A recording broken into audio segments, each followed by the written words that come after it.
trigo que você ingere hoje não é o mesmo trigo que Jesus ingeria. A diferença entre o remédio e o veneno está na dose. Nós precisamos de ômega 3, precisamos de ômega 6, precisamos de ômega 9. Só que os ômega 6 que nós trazemos do supermercado, eles estão todos contaminados com gordura trans. Você começou a tomar água com limão. Se por um acaso acontecer de começar a te irritar, nos últimos 40 anos, a concentração de glúten no trigo aumentou 4 vezes. É a fruta mais medicinal que tem na história.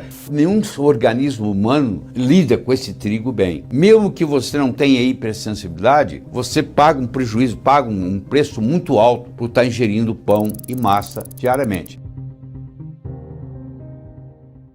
Sabe aquele pãozinho que você come no café da manhã? Será que ele é mesmo inofensivo ou carrega segredos que podem impactar a sua qualidade de vida? E o que dizer do abacate, tão famoso por ser saudável? Será que ele continua sendo uma boa escolha quando vai parar na frigideira ou no forno? Sem falar no leite, né? Que hoje esse é um dos alimentos mais polêmicos e controversos da atualidade. Será que ele realmente é um vilão para todos ou isso depende do tipo de leite e da forma como você consome? Porque tem gente até que diz que vai soda cáustica no leite e outras pessoas dizem que eles colocam água para render. Será que é verdade? E outra coisa também é o glúten, tão comum no trigo que nós consumimos hoje. Ele está muito diferente do que era há décadas atrás. O pão de hoje não é o mesmo de antigamente. E nesse vídeo a gente vai ver juntamente com o Dr. Lair. Nós vamos ver o que o Dr. Lair tem para dizer sobre esses alimentos, né?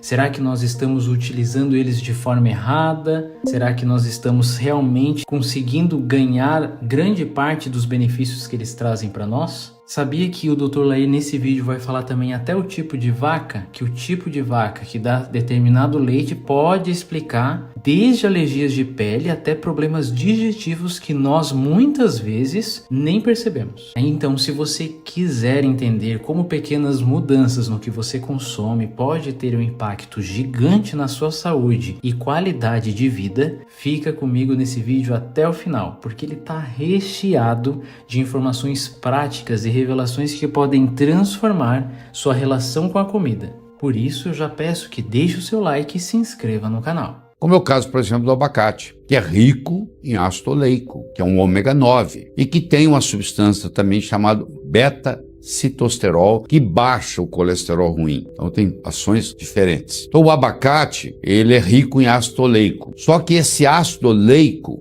que faz muito bem para a saúde, se você jogar na frigideira, ele vira elaídico. Então não é uma boa coisa. Então é muito bom para cozinhar, mas você não pode usar nem no forno, nem na frigideira. Se você usar no forno ou na frigideira, esse ácido oleico pode se transformar em elaídico, que é uma gordura trans. Então usar o ácido oleico cru na salada, por exemplo, faz muito bem para a saúde. Mas se você começa a usar para assar ou para fritar, a história já fica complicada. Já vai ter oxidação e já vai ter transformação em gordura trans. Então, guardando isso é muito importante. O abacate é considerado a fruta-mãe, tá? Ele é o maestro da sinfonia das frutas, considerado o maestro da sinfonia das frutas. Ele possui substâncias chamadas isotiocianatos, que são remédios muito interessantes, principalmente para doenças do estômago e do intestino, por exemplo, intestino irritável. Ele tem uma ação anti-inflamatória potente. Ele possui ômega 6 e ômega 9. Ômega 9 é o ácido oleico, mas ele também possui ômega 6. Nós precisamos de ômega 3, precisamos de ômega 6, precisamos de ômega 9, na proporção certa. Só que os ômega 6 que nós trazemos do supermercado, eles estão todos contaminados com gordura trans. Para não estragar na gôndola do supermercado, o produtor do óleo faz o que se chama hidrogenação parcial. Então o ômega 6 fica danificado. O nosso corpo precisa, principalmente a nossa pele, o nosso cérebro, precisa de ômega 6 de boa qualidade. E você encontra isso no abacate. Você encontra ômega 9 e você encontra ômega 6 no abacate. E o beta-citosterol, que é um fitoesterol e melhora o perfil lipídico. Então, ajuda ainda para quem está preocupado com colesterol. Então, vocês estão vendo que é um alimento funcional importante.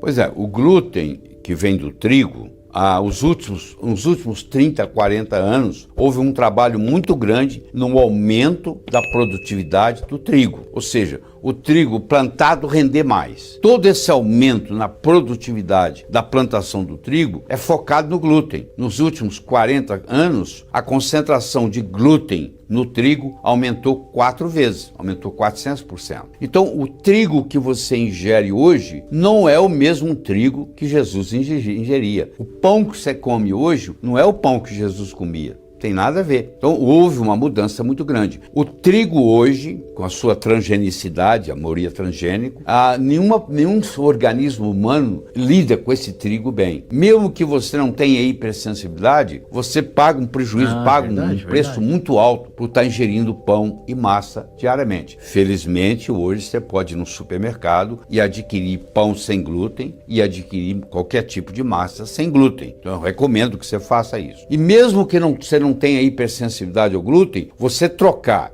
de uma massa sem glúten ao invés de uma massa com glúten já vai te ajudar em muitos casos, inclusive muitos casos de tremor. Vou dar um exemplo, por exemplo, da pessoa que o pai treme, o pai tremeu, o filho tremeu, o neto agora está tremendo. Então esse neto vai no médico, o médico fala: seu avô tremia, seu pai tremia, você está tremendo, então você tem tremor familiar. Mas o que quer dizer isso? Quer dizer que o avô já tinha uma hipersensibilidade ao glúten que hereditariamente passou para o pai, que hereditariamente passou para o filho. Isso é possível. Aliás, é o mais comum. E esse neto agora, ele para de comer glúten e o tremor dele desaparece. Então, está mostrando. Eu faço ele comer glúten de novo, o tremor volta. Eu tiro, Então, pronto, fiz o teste, é isso mesmo. Algumas pessoas têm a reação à caseína do leite. Eu falei que o leite, 88% é água. Tirada a água, o que sobra, a maior parte, quase 5%, é açúcar, é lactose. Tirando o açúcar, o que vem depois é a proteína. E de toda a proteína do leite, 87% é caseína. Então você tem vaca que tem a caseína tipo 1 e você tem vaca que tem a caseína tipo 2. A caseína tipo 1 é mais alérgena, ela causa mais alergia, ela causa mais otite, ela causa mais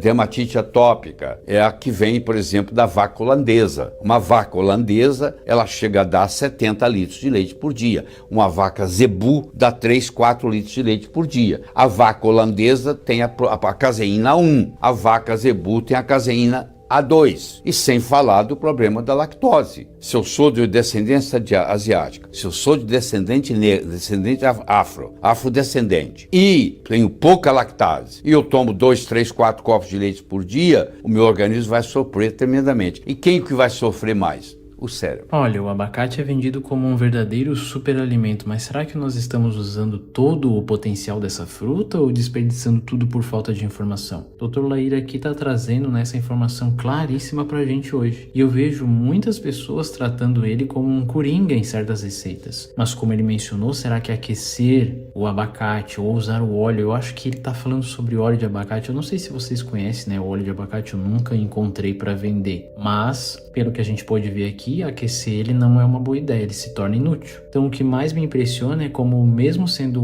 uma fruta tão popular, ainda tem muitas pessoas que cometem esses erros, né? E às vezes é por falta de informação mesmo, não é porque a pessoa tem culpa ou porque ela sabe tá fazendo errado. E toda essa ideia de que se faz bem pode usar como quiser, mostra como precisamos ser mais críticos com a nossa alimentação. Então fica o convite, né? Será que nós estamos consumindo os alimentos supostamente saudáveis de maneira errada? E eu quero saber de você, qual foi o erro mais comum que você já cometeu na cozinha sem perceber que hoje você sabe que fazer daquela forma é errado? Conta aqui pra gente nos comentários. E também a questão do glúten, né? Sempre me leva a uma reflexão maior, porque nós, como sociedade, aceitamos alimentos que mudaram tanto da sua forma original, né, como ele foi feito lá no passado, para hoje. É assustador pensar que o trigo atual é praticamente um Frankenstein genético, né, que ele foi projetado para atender a indústria e não mais ao nosso corpo. Eu penso que muitas vezes nós estamos sacrificando a saúde por conveniência. Claro que hoje um alimento mais saudável, ele tem um preço maior, mas e também a gente não adianta ficar pensando que é apenas uma modinha ou algo para vender produtos sem glúten, por exemplo. A verdade é que a nossa alimentação é muito mais industrial do que natural. O que você acha? Será que o preço da praticidade está valendo a pena? E o leite, né? É curioso como algo tão básico e presente no nosso dia a dia, ele pode ser tão polêmico. Eu vejo um problema grave aqui, a gente consome sem questionar. E o mais louco é como a indústria ela consegue convencer todo mundo de que o leite é essencial para tudo, quando na verdade ele pode ser a causa de problemas que a gente nem associa, como o cansaço, ansiedade. Eu vejo por mim, eu sou uma pessoa que eu parei de consumir leite. Leite assim de caixinha, leite de saquinho, né? E cara, eu tô bem melhor, até a questão da sinusite, as inflamações, que realmente eu ficava bem mal. Eu ficava estufado, ficava passando mal. Eu sei que pode parecer radical, mas será que não é hora da gente reavaliar o que a gente está comprando como saudável? E eu quero saber, você já parou para pensar no impacto que o leite tem na sua vida? Você tem alguma experiência assim? Você de repente parou de consumir leite e ficou melhor de saúde? Comente aqui. Eu digo que se você começar a ter queimação, significa que a dose está demais. O Paracelso dizia, a diferença entre o remédio e o veneno está na dose. Isso está dizendo para você que o que você está tomando está demais. Você vai diminuindo até acabar a sintomatologia. Você fica naquilo por um período, aí você aumenta, até sem sintoma. Ninguém precisa viver com queimação. Agora você estoura que não sei o que não vai acontecer, vai fazer mal. Que fazer mal? É a fruta mais medicinal que tem na história. Vai para a literatura, vai estudar isso. Onde é que você encontra campoferol? Onde é que você encontra naringerina? Onde é que você encontra limonoide? São substâncias altamente benéficas para a saúde. Você começou a tomar água com limão. Se por um acaso acontecer de começar a te irritar, vai para meio limão. Se continuar irritando, vai para um quarto de limão. Qual o problema? Você faz com um quarto de limão, aí você vai pegar o jeito, seu estômago vai melhorar, vai haver uma cicatrização, você vai... Porque o estômago tem que viver com ácido clorídrico. Ele nasceu para isso. Se tem algo que o vídeo de hoje aqui com o Dr. Laí nos deixa evidente, é que a alimentação vai muito além do que colocamos no prato. É sobre como tratamos o nosso corpo, a nossa saúde a longo prazo. Cada escolha, por mais simples que pareça, um pãozinho no café da manhã, o óleo usado na frigideira ou até aquele leite que nós juramos ser inofensivo, pode ser um aliado ou um sabotador silencioso do nosso bem-estar. E não se trata de criar paranoia ou viver com medo daquilo que nós comemos. Não é isso não. Isso seria ir contra o objetivo principal, que é ganhar autonomia e consciência. Trata-se de olhar para o que estamos consumindo com olhos mais atentos e entender a origem dos alimentos. E principalmente o impacto que eles têm em tudo. Na nossa energia, no nosso humor, na nossa pele, na nossa saúde mental e até no nosso desempenho no dia a dia, nossa energia. É sobre aprender a fazer escolhas que respeitem o seu corpo e as suas necessidades sem ficar preso a modismos ou tendências. Agora vamos refletir juntos. O que mais te impactou no vídeo de hoje? Foi descobrir como o trigo mudou radicalmente em poucas décadas? Eu fiquei bem impressionado com isso, tá? É o exemplo que o Dr. Laí trouxe ali pra gente. Ou quem sabe sobre uma simples troca do tipo de leite pode evitar uma série de problemas que nem imaginávamos estar relacionados. Cada informação que você absorveu aqui é uma oportunidade de transformação. Pequenas mudanças têm o poder de abrir grandes portas e o primeiro passo é sempre observar com mais carinho